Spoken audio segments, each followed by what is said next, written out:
आसमान में तारे नहीं टिमटिमा रहे, बल्कि ये ईरान ने जो एक तरह से धमकी दी थी, जो चेतावनी पहले दी थी ईरान ने, उसको वो पूरा करता नजर आ रहा है। ईरान ने कतर के अल उबैद अमरीकी फौजी अड्डे को अपने बैलिस्टिक मिसाइलों का निशाना बनाया है।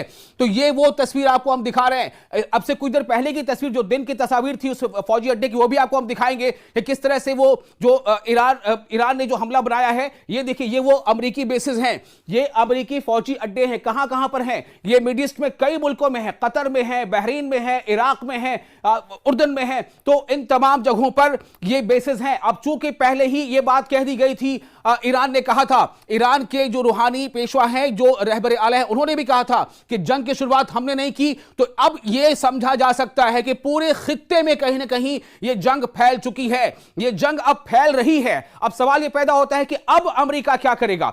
अमेरिका इसका जवाब कैसे देगा? अमेरिका इस हमले के बाद कैसे रिएक्ट करेगा? चूंकि अमेरिका के फौजी यहां हैं, मिडिल ईस्ट में हैं, वो इराक में मौजूद हैं, वो कतर में मौजूद हैं, वो उर्दन में मौजूद है, वो बहरीन में मौजूद हैं। तो क्या यहां से अमेरिकी फौज जो है फिर से एक नई कोई स्ट्रैटेजी, नई कोई हमले की शुरुआत होगी, या फिर अमेरिका इसके बाद से शायद अपने फौजियों को यहां से वापस बुला लेगा? यह सवाल काफी अहम है, क्योंकि हम जानते हैं कि पूरे मिडिल ईस्ट पर किस तरह से नजर रखी जाए, इसके लिए अमेरिका ने यह कोशिश की थी। और जिस जंग की शुरुआत 13 तारीख की हुई थी, 13 तारीख को जब सबसे पहले इस्राएल की तरफ से ईरान पर बम बरसाए गए थे, जिसमें ईरान के कई आला फौजी जो रहबर है, फौजी लीडर्स हैं, फौजी अफसरान हैं, उनकी उसमें मौत हो गई थी। कुछ लोगों की और मौतें हो गई थी, फौजी अफसरान की और साइंसदानों की भी, जो न्यूक्लियर अफजूदगी के काम से जुड़े थे, जो जौहरी अफजूदगी यानी यूरेनियम सैचुरेशन के काम से जुड़े थे, उससे जुड़े थे, उनकी भी मौत हो गई थी। लेकिन उसके बाद ईरान ने कहा था,